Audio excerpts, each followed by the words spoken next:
So dear students, this is a record of Unit 3. Great jobs. The reading, we have an article about Egyptian handball team and a text about ancient Egyptian doctors and a text about heroes.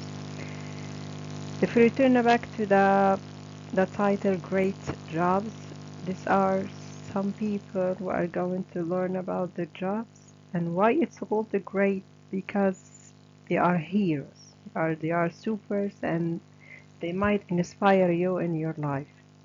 As for the writing, we are going to write a paragraph what about your partner's past, your partner's life in the past, and a text about your hero or your ideal person or the person you admire or a person you are looking up to. And as for the grammar, we have used to. This is related to past simple. We have here some people. They are famous people and their photos. If we look at the surgeon, Dr. Magdi Yaqub, I guess this is what you are familiar with. And he is a surgeon and he helps the people with heart problems. We have Samira Musa, number 2, she's a scientist. And we have Omar Abdel Qadir, this is a sports coach. And if you look at his picture, he has one leg only. And with one leg to practice a sport, it's the same theme of the unit, which is to talk about superheroes. And Princess Fatma Ismail, she's a patron. And if you ask about the meaning of the word patron, is the one who gives money or helps to help people in need. Like Fatima Ismail, she was the owner of the palace, which is now the Cairo University. It was her own house. She donated, so she is the patron. So let's listen to someone talking about people in the photos. What is he saying? In photo 1. Photo 1 shows Omar Abdel Qadir. He was born in 1994. When Omar was 22, a shark attacked him and he lost a leg. But this doesn't stop him wanting to be successful. Now he helps other people with similar problems and he is an important sports coach.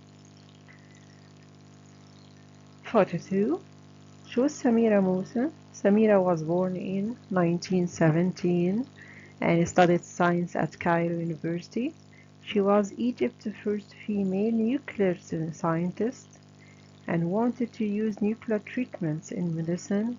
She died in 1952. Photo 3 shows Magdi Yaqub. He was born in Cairo, 1935. He went to Cairo University and became an important heart surgeon. He then helped people with heart problems for many years. He stopped most of his work a long time ago, but in 2006 he started a charity to help children with heart problems.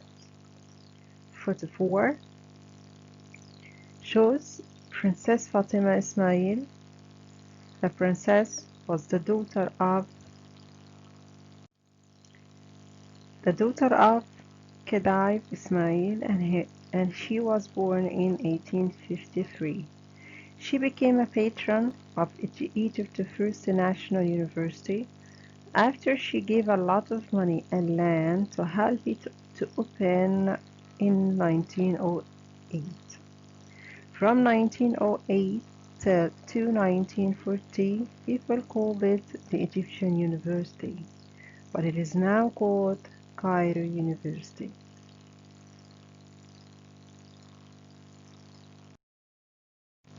We have some collocations, and the collocation means grouping. We have do experiments, Experiments is what we do in labs. Start a charity. Start a charity. What is it? Charity is to give money for the people who need, or it is a noun, an organization which gives money to the poor people. Win or lose a competition. Win a competition, lose a competition. You have some language notes also to focus on. I'm trying to learn Japanese, but it is very difficult.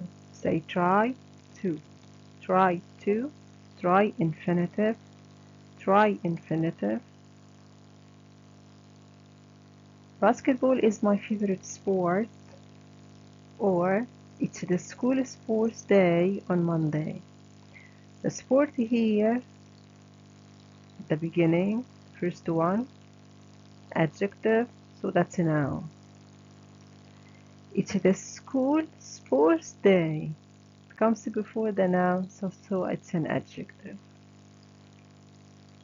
He threw the ball into a goal. Threw, into, or threw in. But because he is moving and carrying the ball, there is some motion about. You can play for the Egyptian football team. Say play for. It means that to be one of the team. Play for. By, the preposition by, it comes after it, ing, gerund. She earns her living by selling books. By, gerund. By, the preposition, plus gerund. Earn means to be paid, to take your own money after doing some service. We have here some key vocabulary: charity, countryside, emergency, natural disaster, proud, and volunteer. Pause the video and start answering. You can use a dictionary if necessary.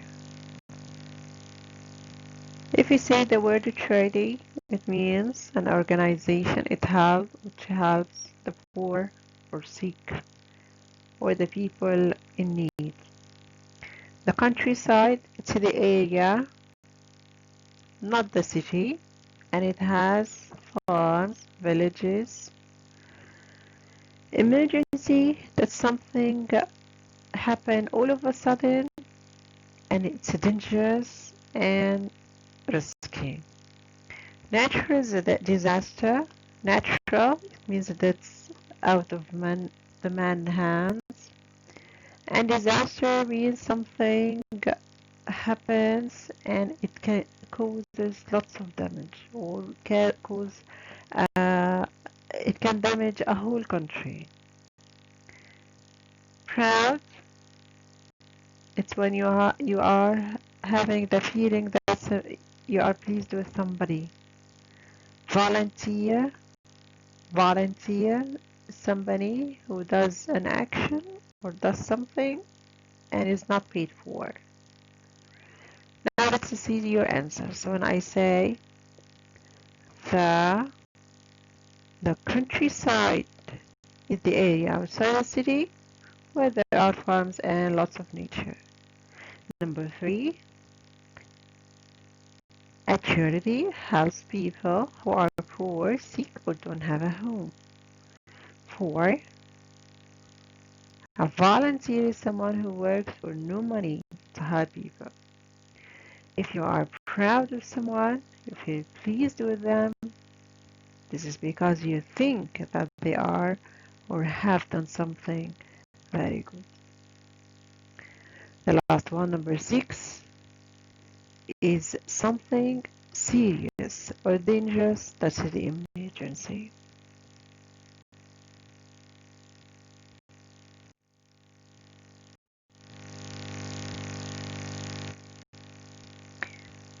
We are going to listen to Yasser.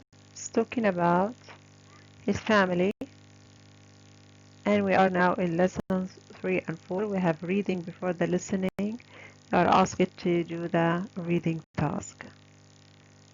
We have some vocabulary for listening. To give someone a disease. Noun, it's an infection. The verb is infect. Direct present,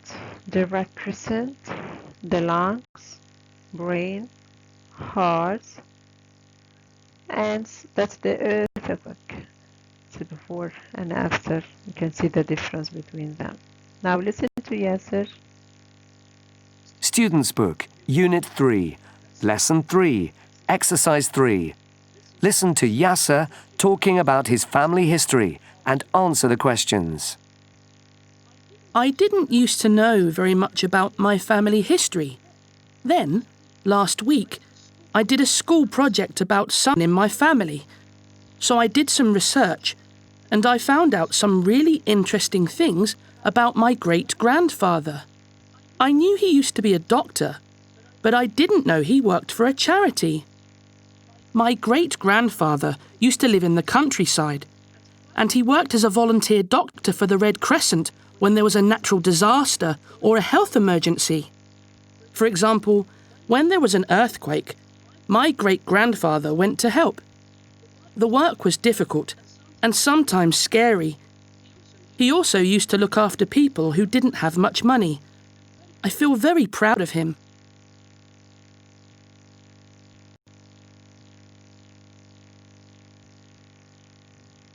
Student's Book, Unit 3.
We have some expressions here and prepositions from lessons 3 and 6 to 6.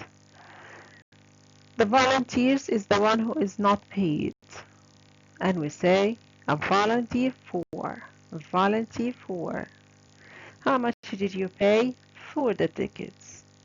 How much did you pay for the noun? His father was a war hero, a former fighter pilot. Hero, he was, so when it's a man, we call it hero. But what if it is a woman? Mira, the fictional heroine of the woman's room. Heroine, when I call a girl, when I talk about a girl or a female. But when I have the adjective from the word hero, it's heroic efforts. Her heroic efforts to save her family was amazing. Heroic, that's an adjective. We have some language notes we need to focus on. They are confusing a little. Contains and includes. The museum contains a number of old statues. The English exam includes writing, listening, and reading. What's the difference? You feel the meaning is the same, but there is some difference between them. The museum contains a number, so that's the museum, and inside it, a number of old statues. It's physical existence. The English exam includes, so the English exam is divided into to writing, listening, and reading. So include gives you the meaning that it's part of a whole. But contain is something inside the other. So we say container. What is the reason for coming? Reason for coming. Cause of the fire. Reason for and cause of.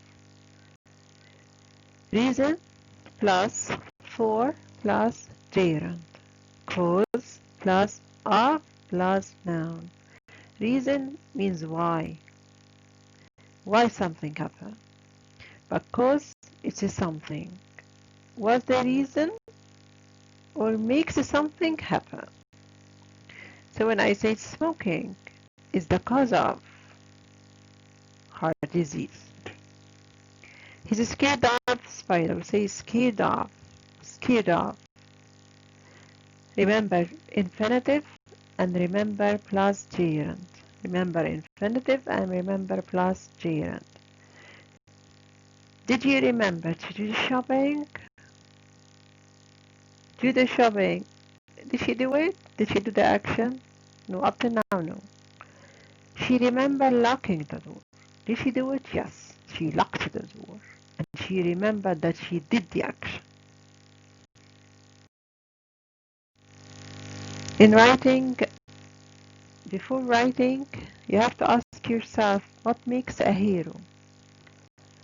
Or think of a hero from another country or from your country, and what did he or she do as a draft before you start writing about your hero. It should be divided into 3 paragraphs. The first one, the information, who he is, where is he from, and so on, some information about. And then you can give the reasons why you are considering him a hero. What difficulties in his life makes him a hero?